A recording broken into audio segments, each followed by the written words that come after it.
ತುಮಕೂರು ಮಹಾನಗರ ಪಾಲಿಕೆಯ ward number 29 Bellur Janata ಕಾಲೋನಿಯ 1ನೇ ಕ್ರಾಸ್ನಿಂದ 14ನೇ ಕ್ರಾಸ್ ವರೆಗೆ 2 ಕಡೆ ಸಿಸಿ ಚರಂಡಿಗಳು ಕುಸಿದು ಹೋಗಿ ಹಲವಾರು ವರ್ಷಗಳಾಗಿದೆ.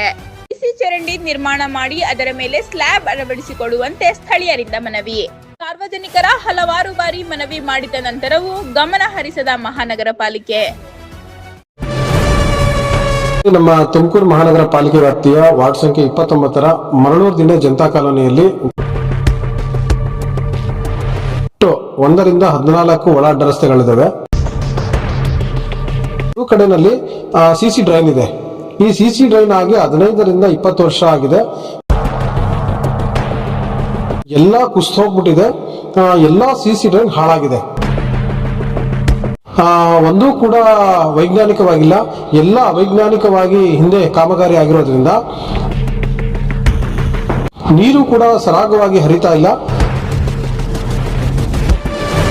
ಪದೇ ಪದೇ ಈಗಾಗಲೇ ನಾವು 2-3 ಬಾರಿ ನಾನು ಈ ಬಗ್ಗೆ ಮನವಿ ಕೂಡ ಕೊಟ್ಟಿದ್ದೀವಿ. ಎಲ್ಲಾ ಕಡೆನೂ ಕೂಡ ಹೊಸ ಸಿಸಿ ಡ್ರೈನ್ ನ ಮಾಡಬೇಕು ಅಂತ ಹೇಳಿ ನಾನು ಮನವಿ ಕೂಡ ಕೊಟ್ಟಿದ್ದೇನೆ. ವೀಕ್ಷಕರೇ, ಎಲ್ಲರಿಗೂ ಕಲ್ಪತರು ನ್ಯೂಸ್ಗೆ ಆತ್ಮೀಯವಾದ ಸ್ವಾಗತ. ತುಮಕೂರು ಮಹಾನಗರ ಪಾಲಿಕೆಯ ward number 29 Maraluru Janata colony 1ನೇ ಕ್ರಾಸ್ನಿಂದ 14ನೇ ಕ್ರಾಸ್ ಅಡ್ಡ ರಸ್ತೆಯಲ್ಲಿ 2 ಕಡೆ ಸಿಸಿ ಚರಂಡಿಗಳು ಕುಸಿದು ಹೋಗಿ ಹಲವಾರು ವರ್ಷಗಳು ಆಗಿದೆ. ಈ ಸಿಸಿ ಚರಂಡಿಗಳಿಗೆ ಕೊಳಚೆ ನೀರು ಸರಾಗವಾಗಿ ಸಾಗದೆ ಸಾಂಕ್ರಾಮಿಕ ರೋಗಗಳು ಹರಡುತ್ತಿವೆ. ಇನ್ನುವರೆಗೆ ಮಹಾನಗರ ಪಾಲಿಕೆಯ ಆಡಳಿತ ಮಂಡಳಿ ಗಮನ ಹರಿಸದೇ ಇರುವುದು 1ನೇ ಕ್ರಾಸ್ನಿಂದ 14ನೇ ಕ್ರಾಸ್ ವರೆಗೂ ಒಳ ಅಡ್ಡ ರಸ್ತೆಗಳಲ್ಲಿ 2 ಕಡೆ ಚರಂಡಿ ನಿರ್ಮಾಣ ಮಾಡಿ ಅದರ ಮೇಲೆ ಸ್ಲ್ಯಾಬ್ ಹಾಕಿಕೊಡುವಂತೆ ಸ್ಥಳೀಯರು ಮಹಾನಗರ ಪಾಲಿಕೆ ಆಯುಕ್ತರಿಗೆ ಮನವಿ ಮಾಡಿದ್ದಾರೆ. ಹಲವು ಬಾರಿ ಮನವಿ ಕೊಟ್ಟರೂ ಮಹಾನಗರ ಪಾಲಿಕೆ ಆಡಳಿತ ಗಮನ ಹರಿಸದೇ ಇದೆ.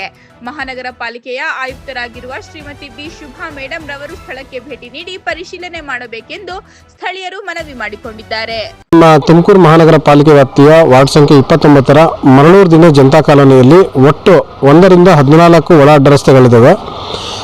ಈ ಒಳ ಅಡ್ಡ ರಸ್ತೆಗಳಲ್ಲಿ ಸುಮಾರು 2 ಭಾಗ ಅಂದರೆ 2 ಕಡೆಯಲ್ಲಿ ಸಿಸಿ ಡ್ರೈನ್ ಇದೆ. ಈ ಸಿಸಿ ಡ್ರೈನ್ ಆಗಿ 15ರಿಂದ 20 ವರ್ಷ ಆಗಿದೆ. ಎಲ್ಲ ಕುಸಿದೋಗ್ಬಿಟ್ಟಿದೆ. ಎಲ್ಲ ಸಿಸಿ ಡ್ರೈನ್ ಹಾಳಾಗಿದೆ. ಒಂದೂ ಕೂಡ ವೈಜ್ಞಾನಿಕವಾಗಿಲ್ಲ. ಎಲ್ಲ ಅವೈಜ್ಞಾನಿಕವಾಗಿ ಹಿಂದೆ ಕಾಮಗಾರಿ ಆಗಿರೋದ್ರಿಂದ ನೀರು ಕೂಡ ಸರಾಗವಾಗಿ ಹರಿತಾ ಇಲ್ಲ.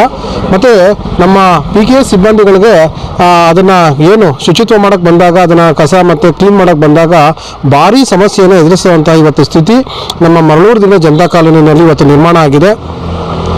ನಾವು ಪದೇ ಪದೇ ಈಗಾಗಲೇ ನಾವು 2-3 ಬಾರಿ ನಾನು ಈ ಬಗ್ಗೆ ಮನವಿ ಕೂಡ ಕೊಟ್ಟಿದ್ದೀವಿ.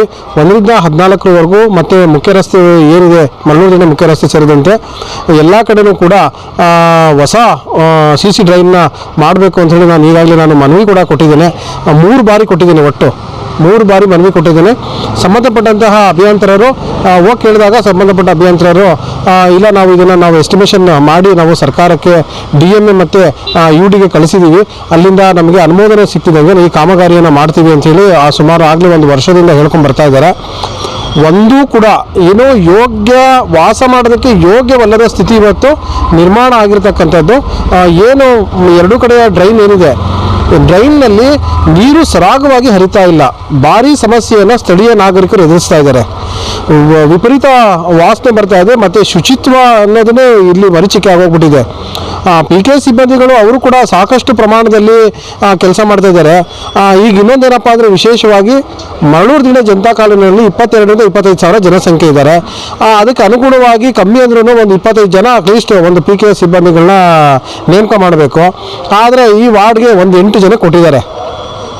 ಏನು ಮಾಡ್ತಾರೆ ಕೆಲಸ ಅವರು? ಪಾಪ ಎಷ್ಟು ಅಂತ ಓಡಾಡ್ತಾರೆ, ಎಷ್ಟು ಅಂತ ಮಾಡೋಕ್ಕಾಗುತ್ತೆ? ಇಲ್ಲಿ ನಾವು PKS ಸಿಬ್ಬಂದಿಗಳ ಬಗ್ಗೆ ಹಿತದೃಷ್ಟಿಯಿಂದ ನಾವು ನೋಡೋದಾದರೆ ಸಾಕಷ್ಟು ನಾವು ಸಮಸ್ಯೆ ಇಲ್ಲಿ ಎದುರಿಸ್ತಾ ಇರೋಂಥದ್ದನ್ನು ನಾವು ನೋಡ್ತಾ ಇದ್ದೀವಿ.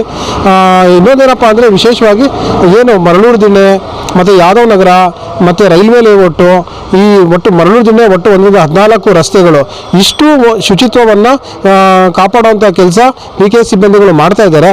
ನಾನು ಇನ್ನೊಂದೇನೆಂದರೆ ಈ 2 ಕಡೆ ಸಿಸಿ ಡ್ರೈನು ಹೊಸದಾಗಿ ಮತ್ತು ವೈಜ್ಞಾನಿಕವಾಗಿ ಆಗಬೇಕು. ಈ ಕೆಲಸ ವೈಜ್ಞಾನಿಕವಾಗಿ ಆದರೆ ಮಾತ್ರ ಇಲ್ಲಿ ಈ ಸಮಸ್ಯೆ ಬಗೆಹರಿತಕ್ಕಂಥದ್ದು. ಇಲ್ಲ ಅಂತ ಹೇಳಿದ್ರೆ ಇದೇ ರೀತಿಯ ಇದು ಸಮಸ್ಯೆಯಿಂದ ಸ್ಥಳೀಯ ನಾಗರಿಕರು ಸುಮಾರು ಮಾರಕ ರೋಗಗಳಿಂದ ಹರಡುವಂಥ ಪರಿಸ್ಥಿತಿ ಇವತ್ತು ನಿರ್ಮಾಣ ಆಗುವಂಥ ಪರಿಸ್ಥಿತಿ ಇವತ್ತು ನಮ್ಮ ಮುಂದೆ ಬಂದು ನಿಂತಿದೆ. ಸರ್ ಮನವಿ ಎಷ್ಟು ದಿನ ಅಂತ ಕೊಟ್ಟಿದ್ದೀರಾ ನೀವು ಮನವಿ?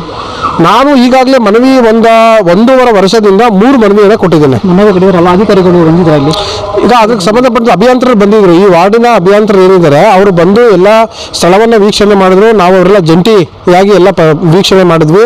ಮಾಡಿದ ನಂತರ ಅವ್ರು ಏನು ಹೇಳಿದ್ರು, ನಾವು ಎಸ್ಟಿಮೇಷನ್ ಮಾಡಿ ಇದನ್ನು ಸಂಬಂಧಪಟ್ಟಂಥ ಎಲ್ಲ ಪ್ರಾಪರ್ ಚಾನಲ್ ಏರಿಯಾ ಅದನ್ನು ಮಾಡಿಬಿಟ್ಟು ನಾವು UD ಮತ್ತು DMA ಕಳಿಸಿ ಅಲ್ಲಿಂದ ಸರ್ಕಾರದಿಂದ ಅನುಮೋದನೆ ತಗೊಂಡು ಸರ್ಕಾರದಿಂದ ಅನುದಾನ ಬಿಡುಗಡೆ ಆಗ್ತಿದ್ದಾಗ ನಾವು ಕೂಡಲೇ ಮಾಡ್ತೀವಿ ಅಂತ ಹೇಳಿ 1.5 ವರ್ಷ ಆಯಿತು ಹೇಳಿ ಈವರೆಗೂ ಮಾಡಿಲ್ಲ.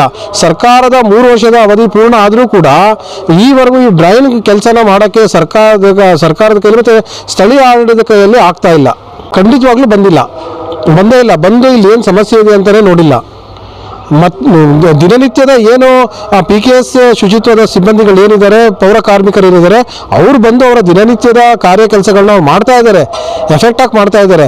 ಅಂದರೆ ಎಲ್ಲ CC ಡ್ರೈನು ಕುಸಿತೋಗ್ಬಿಟ್ಟಿದ್ದಾವೆ. ಎಗಣಗಳು ತೋಡಿ ಎಲ್ಲ ನೀರೆಲ್ಲ ಬಂದು ಮಣ್ಣೆಲ್ಲ ನಿಂತ್ಕೊಂಡು ನೀರೆಲ್ಲ ಜಾಮ್ ಆಗುತ್ತೆ. ಆ ಸಿಗಾಗಣೆ ನೀರು ಸರಾಗವಾಗಿ ಮುಂದೆ ಹರಿಯೋದಿಲ್ಲ. ಇದು ಇರ್ತಕ್ಕಂಥ ಸಮಸ್ಯೆ. ನಾನು ಕಲ್ಪತರು ಸುದ್ದಿವಾಹಿನಿ ಮುಖಾಂತರ ನಾನು ಸ್ಥಳೀಯ ಮತ್ತು ಸರ್ಕಾರಕ್ಕೆ ನಾನು ಆಗ್ರಹ ಮಾಡ್ತೇನೆ, ಕೂಡಲೇ ನೀವು ನಾವು ಹಿಂದೆ ಕೊಟ್ಟಿರ್ತಕ್ಕಂಥ ಮನವಿಯ ಬಗ್ಗೆ ಎಚ್ಚೆತ್ತುಕೊಂಡು ಕೂಡಲೇ ಈ ಕ್ರಮವನ್ನು ವಹಿಸಿ ನಮಗೆ ಅನುಕೂಲ ಮಾಡಿಕೊಡ್ಬೇಕು ಅಂತೇಳಿ ನಾನು ಕಲ್ಪತರು ಸುದ್ದಿವಾಹಿನಿ ಮುಖಾಂತರ ಸರ್ಕಾರಕ್ಕೆ ಆಗ್ರಹವನ್ನು ಮಾಡ್ತೇನೆ.